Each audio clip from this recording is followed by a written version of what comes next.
Good evening. कैसे हैं आप लोग? आई होप आप लोग ठीक होंगे और अच्छे होंगे। आपका स्वागत है प्रकाश मैथ पॉइंट में। और ये आपका क्लास 10th का पहला चैप्टर है, प्रकाश का प्रवर्तन। ठीक, ये जो प्रकाश है, प्रकाश हम लोग किसे कहते हैं? सबसे पहले इसको हम लोग परिभाषित करेंगे, इसके बारे में जानेंगे ये होता है क्या, हम किसी वस्तु को कैसे देख पाते हैं। तो चलिए देखो, प्रकाश जो होता है इसकी सहायता से हम किसी भी वस्तु को देख पाते हैं। यदि पृथ्वी पर प्रकाश नहीं रहेगा तो हम किसी वस्तु को नहीं देख पाएंगे। इसके कहने का मतलब है, प्रकाश का डिफिनेशन हम लोग दे सकते हैं कि जिसकी सहायता से हम किसी वस्तु को देख पाते हैं उसे क्या कहते हैं? प्रकाश। अच्छा, ये हमको बताइए, बिना प्रकाश के कोई भी चीज को पृथ्वी पर आप लोग देख सकते नहीं, ये संभव नहीं है। इसीलिए इसका परिभाषा यहाँ से निकला, जिसकी सहायता से हम किसी वस्तु को देख पाते हैं पृथ्वी पर उसे हम क्या कहेंगे? प्रकाश। टॉर्च वाला लाइट रहे उसके सहायता से भी हम लोग किसी वस्तु को देख लेते हैं, या सूर्य के प्रकाश रहे, या आप लोग देखते होंगे कभी कभी जब चंद्रमा का जो प्रकाश होता है थोड़ा ज़्यादा होता है, तो वो प्रकाश के सहायता से हम रात में कभी थोड़ा बहुत ज़्यादा दिख पाता है अन्य दिनों की अपेक्षा। समझिए, क्योंकि चंद्रमा से जो प्रकाश, सूर्य से जो प्रकाश चंद्रमा पर रिफ्लेक्ट होकर जो पृथ्वी पर आया उससे हम लोग देख पाए थे। ठीक है, तब प्रकाश क्या है? जिसकी सहायता से हम पृथ्वी पर किसी वस्तु को देख पाते हैं उसे क्या कहते हैं? प्रकाश। दूसरा आपका क्या था? परावर्तन था। परावर्तन का मतलब होता है टकरा कर लौटना, टकरा कर लौटना, टकरा कर लौटना। परावर्तन का मतलब होता है टकरा कर लौटना। जब प्रकाश की किरण किसी वस्तु पर पड़ती है तो वहां से टकरा कर लौटी गई किरण को ही प्रकाश का परावर्तन कर। किसी वस्तु से प्रकाश की किरण टकरा कर लौट जाती है उसी को क्या कहते हैं? प्रकाश का परावर्तन। चलिए, यहाँ तक क्लियर हो गया होगा।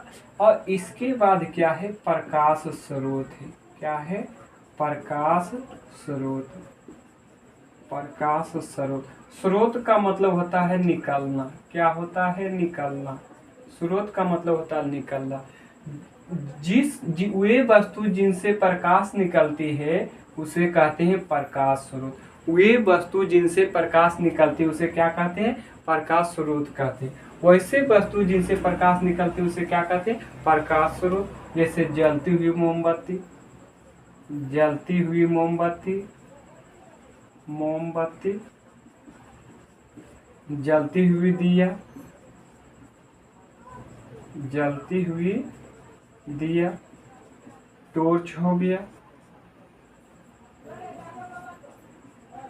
टॉर्च हो गया आदि। ऐसे बहुत सारे ऐसे चीजें जिनसे प्रकाश निकलते। वे वस्तु जिनसे प्रकाश निकलेगा उसे क्या कहेंगे? प्रकाश स्रोत कहेंगे। यहाँ तक आप लोग को दिक्कत नहीं होगा। सबसे पहले आपको बताए थे प्रकाश क्या, जिसकी सहायता से पृथ्वी पर हम किसी वस्तु को देख पाते हैं उसे क्या कहते हैं? प्रकाश कहते हैं। परावर्तन। परावर्तन आपको भी हम बताए थे, जब प्रकाश की किरण किसी सतह से टकरा कर लौटती है उसे क्या कहते हैं? परावर्तन। परावर्तन का मतलब होता है टकरा कर लौटना। दूसरा आपको बताए थे प्रकाश स्रोत। वे वस्तु जिनसे प्रकाश निकलती है उसे क्या कहते हैं? प्रकाश स्रोत। तो जिनसे क्या चीज से प्रकाश निकलती है? तो जलती हुई मोमबत्ती से, जलती हुई दिया से, टॉर्च से, इन सभी से क्या निकलती है? प्रकाश निकलती है, तो उसे क्या कहते हैं? प्रकाश स्रोत कहते हैं। ठीक है, तो आप लोग प्रकाश की जो चाल होती है, कितना प्रकाश की चाल, प्रकाश की चाल जो होता है 3 × 10⁸ मीटर प्रति सेकेंड होता है। प्रकाश की चाल निर्वात में जो होती कितना होती है? प्रकाश की चाल निर्वात में होती है 3 × 10⁸ मीटर प्रति सेकेंड होता है। ठीक है, अगला आपका प्रश्न जो था, प्रकाश गमन करती है, प्रकाश गमन करती है, प्रकाश गमन करती है। प्रकाश जो है सीधी रेखा में गमन करती है। प्रकाश जो है सीधी रेखा में गमन करती है, कभी भी टेढ़ी रेखा में गमन नहीं करता। प्रकाश जो होता है कौन सी रेखा में गमन करती? सीधी रेखा में। इसका एक और नाम है, जो प्रकाश होता है कौन सा? सरल रेखा में गमन करती है। प्रकाश जो है कौन सा रेखा में गमन करती है? सरल रेखा में गमन करती है, अर्थात उसी को बोला जाता है सीधी रेखा में गमन करना। अगला आपका जो प्रश्न है, प्रदीप्त वस्तु क्या है? प्रदीप्त वस्तु क्या है?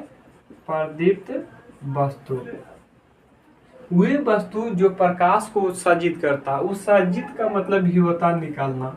उत्सर्जित का मतलब क्या होता है? निकलना होता है। उत्सर्जित का मतलब क्या होता है? निकलना। तो वैसी वस्तु जिनसे प्रकाश निकलती है उसे प्रदीप वस्तु कहते हैं। क्या कहते हैं? प्रदीप वस्तु। जैसे इसका भी उदाहरण यही हो जाएगा, जलती हुई दिया, जलती हुई मोमबत्ती, टॉर्च हो जाएगा, और बहुत सारे ऐसे वस्तु है जिनसे प्रकाश निकलेगी, उसे प्रदीप वस्तु कहते हैं। जैसे सूर्य हो गया। अगला आपका होगा अप्रदीप्त वस्तु। क्या होगा? वो प्रदीप्त वस्तु होगा। वो प्रदीप वस्तु हम किसको कहेंगे, इसके बारे में जानते हैं। तो वैसे वस्तु जिनसे प्रकाश नहीं निकलता, जैसे ईंट ले लीजिए, पत्थर को ले लीजिए। ईंट हो गया, पत्थर हो गया, इन सभी से प्रकाश नहीं निकलता है, हम इसे क्या कहेंगे? वो प्रदीप वस्तु। जिससे प्रकाश निकलता उसे प्रदीप वस्तु कहते हैं, जिनसे प्रकाश नहीं निकलता उसे अप्रदीप वस्तु कहते हैं। जैसे ईंटा से प्रकाश नहीं निकलता, पत्थर से प्रकाश नहीं निकलता है। निकलता ईंट और प्रकाश से कभी देखे हैं प्रकाश निकलते? नहीं निकलता। अगला आपका है प्रकाश का परिकीर्णन। एक क्वेश्चन और है प्रकाश का परिकीर्णन।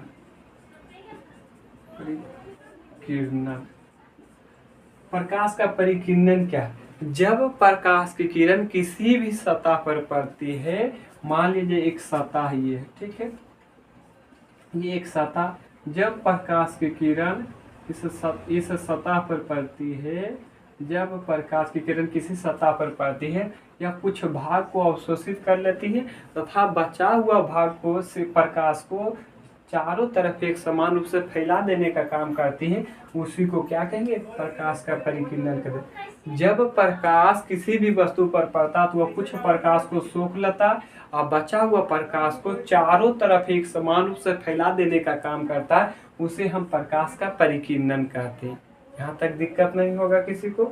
तो चलिए अगला आपका प्रश्न था प्रकाश की किरण। क्या था? प्रकाश की किरण। अगला जो आपका क्वेश्चन क्या था? प्रकाश की किरण। एक सरल रेखा में गमन करने वाली किरण को ही कहा जाता है प्रकाश की किरण। सीधी रेखा में जो किरण जाती है उसी को हम कहते हैं प्रकाश का किरण। जो सीधी रेखा में प्रकाश जाती है उसी को क्या कहते हैं? प्रकाश की किरण हम लोग कहते हैं।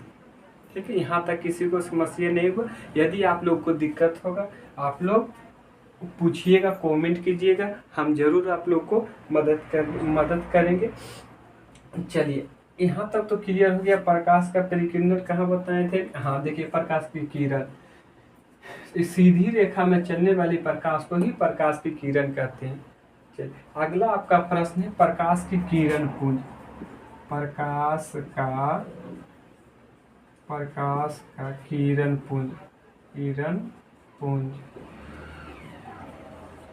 पुंज का मतलब होता है समूह। पुंज का मतलब क्या होता है? समूह। पुंज का मतलब होता है समूह। तो अच्छा बताइए, प्रकाश है तो प्रकाश के समूह होगा, और प्रकाश की किरणें के समूह को प्रकाश का किरण पुंज कहते हैं। किरण पुंज का मतलब होता है समूह। प्रकाश क्या चीज के समूह होगा? तो प्रकाश का। प्रकाश के किरणें के समूह को कहते हैं प्रकाश का किरण पुंज। किरण पुंज जो होता है ये 3 प्रकार के होता है। कितने प्रकार का? 3 प्रकार का होता है। नंबर 1 में होता है अपसारी किरण पुंज। अपसारी किरण पुंज नंबर 1 में क्या होता है? अपसारी किरण पुंज होता है। नंबर 2 में होता है समांतर किरण पुंज। नंबर 2 में होता है समांतर किरण पुंज। नंबर 3 में होता है अभिसारी किरण पुंज। अभिसारी किरण पुंज। ठीक, सबसे पहले हम लोग जानेंगे अपसारी किरण पुंज है क्या। अपसारी किरण पुंज के बारे में जानेंगे। जब पर किसी बिंदु स्रोत से प्रकाश की किरण निकलकर फैल जाती है, अर्थात फैलती चली जाती है, उसे अपसारी किरण पुंज कहते हैं। जब किसी बिंदु स्रोत से प्रकाश की किरण निकलकर फैलती है उसे अपसारी किरण पुंज कहते हैं। ये देखिए अपसारी किरण पुंज का चित्र है। जब प्रकाश की किरण किसी बिंदु स्रोत से निकलकर ये फैलती है उसी को कहेंगे अपसारी किरण पुंज कहेंगे। अगला समांतर किरण पुंज। जब प्रकाश की किरण एक दूसरे की समांतर होती है, एक दूसरे समांतर का मतलब होता है ये दोनों जो रेखा ना कभी कितनों आगे आप खींचिएगा कभी नहीं कटेगा। जब प्रकाश की किरण एक दूसरे की समांतर होती है तो उसे समांतर किरण पुंज कहते हैं। अभी सारी किरण पुंज में क्या था, जब प्रकाश की किरण किसी एक बिंदु पर आकर मिलती है उसे अभिसारी किरण पुंज कहते हैं। अभिसारी किरण पुंज में दो किरणों के बीच की दूरी घटती चली जाती है, जबकि अपसारी किरण पुंज में दो किरणों के बीच की दूरी बढ़ती चली जाती है। चलिए आज का क्लास यहीं तक रहने देते हैं और लास्ट करते हैं, फिर अगले वीडियो में आप लोग से मिलेंगे। यदि आप लोग को परेशानी होता, दिक्कत होता समझने में, आप लोग कमेंट जरूर कीजिए।